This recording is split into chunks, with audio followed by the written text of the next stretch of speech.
ಈ ನಿಟ್ಟಿನಲ್ಲಿ ಸಾಂಸ್ಥಿಕ ಸುಧಾರಣೆಗಳು, ವಿಕೇಂದ್ರೀಕರಣ, ಹೊಣೆಗಾರಿಕೆ ಮತ್ತು ಫಲಿತಾಂಶ ಆಧಾರಿತ ಆಡಳಿತದ ಮೂಲಕ ಆಡಳಿತ ವ್ಯವಸ್ಥೆಯ ಕುರಿತು ಜನರಲ್ಲಿ ಮತ್ತೆ ವಿಶ್ವಾಸ ಮೂಡಿಸುವುದು ನಮ್ಮ ಆಶಯವಾಗಿದೆ. ಅಭಿವೃದ್ಧಿಯ ಈ ನೀಲ ನಕಾಶೆಯನ್ನು ಯಶಸ್ವಿಯಾಗಿ ವಾಸ್ತವೀಕರಿಸಲು ಅವಿರತವಾಗಿ ಮುಂದಿನ 4 ವರ್ಷ ಶ್ರಮಿಸುತ್ತೇವೆ. ವಿನೂತನ ಚಿಂತನೆಗಳು, ದಿಟ್ಟ ನಿರ್ಧಾರಗಳನ್ನು ತೆಗೆದುಕೊಳ್ಳಬೇಕಾಗಿದೆ. ಬಸವಣ್ಣ ಮತ್ತು ಅಂಬೇಡ್ಕರ್ ಅವರ ಹಾದಿಯಲ್ಲಿ ಕ್ರಾಂತಿಕಾರಿ ಹೆಜ್ಜೆಗಳನ್ನು ಇಡಬೇಕಾಗಿದೆ. ಈ ಆಯವ್ಯಯವು ನಮ್ಮ ರಾಜ್ಯದ ಮುಂದಿನ ನಡೆಯನ್ನು ನಿರೂಪಿಸುತ್ತದೆ. ರಾಜಕೀಯ, ಆರ್ಥಿಕ ಮತ್ತು ಸಾಮಾಜಿಕ ನ್ಯಾಯ ಮತ್ತು ಅಭಿವೃದ್ಧಿ ಪರ್ವವನ್ನೊಳಗೊಂಡ ಕರ್ನಾಟಕದ ಸಮಗ್ರ ಅಭಿವೃದ್ಧಿಗೆ ಮುಂದಿನ 1 ದಶಕದ ಹಾದಿಯನ್ನು ನಿಚ್ಚಳಗೊಳಿಸಲಾಗಿದೆ.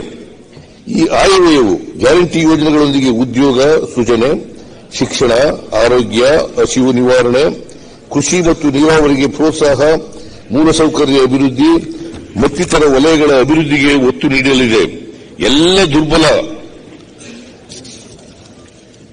ವರ್ಗದ ಜನರಿಗೆ ಗೌರವಯುತ ಸ್ಥಾನಮಾನ ದೊರಕಿಸಲು ಆದ್ಯತೆ ನೀಡಲಿದೆ.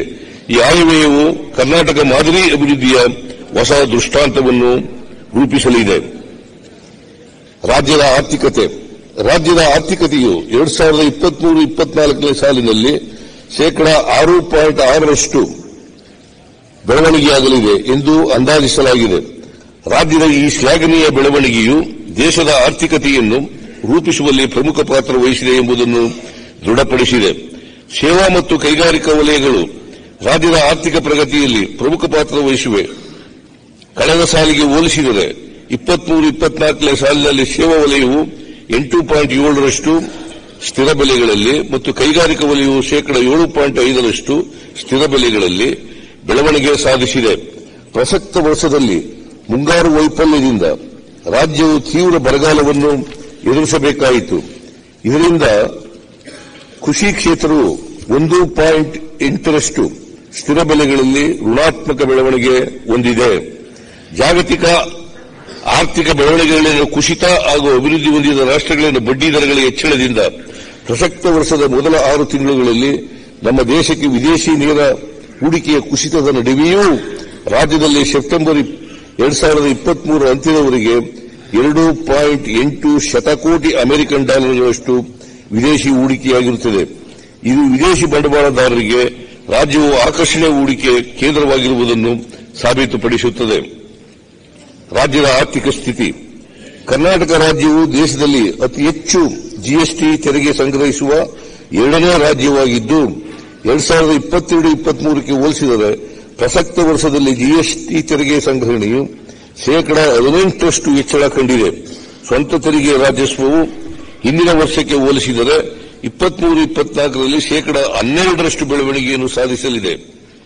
ಗ್ಯಾರಂಟಿ ಯೋಜನೆಗಳಿಂದ ಜನರ ಆದಾಯ ಪ್ರಮಾಣ ಹೆಚ್ಚಾಗಿ ರಾಜ್ಯದ ಆರ್ಥಿಕತೆಯನ್ನು ಉತ್ತೇಜಿಸುವಲ್ಲಿ ಸಹಕಾರಿಯಾಗಿರುವುದನ್ನು ಇದು ತೋರಿಸುತ್ತದೆ. ಕೇಂದ್ರ ಹಾಗೂ ರಾಜ್ಯಗಳ ಸಂಬಂಧ ನೌಕರ ಹಾಗೂ ಯಜಮಾನರ ಸಂಬಂಧಗಳಾಗದೆ ಸಂವಿಧಾನದತ್ತ ಅಧಿಕಾರ ವ್ಯಾಪ್ತಿಯೊಳಗೆ ಸ್ವಾಯತ್ತ ಘಟಕಗಳಾಗಬೇಕು. ರಾಜ್ಯಗಳ ಜೊತೆಗೆ ಸಮಾನತೆಯ ಆಧಾರದಲ್ಲಿ ವ್ಯವಹರಿಸಬೇಕು. ಭಾರತ ರತ್ನ ಕರ್ಪೂರಿ ಠಾಕೂರ್ ಅವರು ಹೇಳಿರ್ತಕ್ಕಂಥದ್ದು. ಸರಕು ಮತ್ತು ಸೇವಾ ತೆರಿಗೆಯನ್ನು ಪರಿಚಯಿಸುವ ಮೂಲಕ ರಾಜ್ಯಗಳ ತೆರಿಗೆ ಸಂಗ್ರಹಣೆಯು 14% ಬೆಳವಣಿಗೆ ಹೊಂದಲಿದ್ದು, ಒಂದು ವೇಳೆ ಅಂದಾಜಿಗಿಂತ ಕಡಿಮೆ ಸಂಗ್ರಹವಾದಲ್ಲಿ ಕೇಂದ್ರ ಸರ್ಕಾರದಿಂದ ಪರಿಹಾರ ನೀಡುವುದಾಗಿ ರಾಜ್ಯ ಸರ್ಕಾರಗಳಿಗೆ ಭರವಸೆ ನೀಡಲಾಗಿತ್ತು.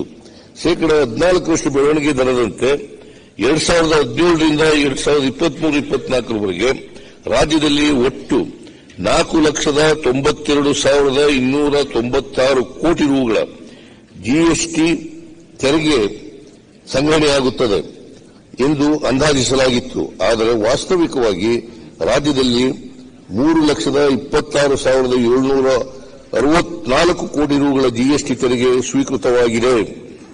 ಜಿಎಸ್ಟಿ ತೆರಿಗೆ ಸಂಗ್ರಹಣೆಯಲ್ಲಿನ ಕೊರತೆ 1,65,532 ಕೋಟಿ ರೂಗಳಿಗೆ ಎದುರಾಗಿ ಕೇಂದ್ರ ಸರ್ಕಾರವು ರಾಜ್ಯಕ್ಕೆ ಕೇವಲ 1,06,258 ಕೋಟಿ ರು ಪರಿಹಾರವನ್ನು ಮಾತ್ರ ಬಿಡುಗಡೆ ಮಾಡಿದೆ. ಜಿಎಸ್ಟಿ ತೆರಿಗೆಯ ಈ ಅವೈಜ್ಞಾನಿಕ ಅನುಷ್ಠಾನದಿಂದ ರಾಜ್ಯಕ್ಕೆ ಕಳೆದ 7 ವರ್ಷಗಳ ಅವಧಿಯಲ್ಲಿ ಒಟ್ಟು 59,274 ಕೋಟಿ ರೂಗಳ ನಷ್ಟವಾಗಿರುತ್ತದೆ. 15ನೇ ಹಣಕಾಸು ಆಯೋಗವು 2020-21ಕ್ಕೆ ಅನ್ವಯವಾಗುವಂತೆ ನೀಡಿದ್ದ ಮಧ್ಯಂತರ ವರದಿಯ ಶಿಫಾರಸಿನಿಂದ ರಾಜ್ಯಕ್ಕಾದ ಅನ್ಯಾಯವನ್ನು ಸರಿಪಡಿಸುವಲ್ಲಿ ಇಂದಿನ ಸರ್ಕಾರವು ವಿಫಲವಾಯಿತು. ಇಂದಿನ ಸರ್ಕಾರ ಕೈಚೆಲ್ಲಿ ಕೂತಿದ್ದರ ಪರಿಣಾಮವಾಗಿ ಅಂತಿಮ ವರದಿಯ ಶಿಫಾರಸಿನಲ್ಲಿಯೂ ಸಹ ರಾಜ್ಯಕ್ಕೆ ತೆರಿಗೆ ಹಂಚಿಕೆಯಲ್ಲಿ ಅತಿ ಹೆಚ್ಚು ನಷ್ಟ ಅನುಭವಿಸಬೇಕಾಯಿತು.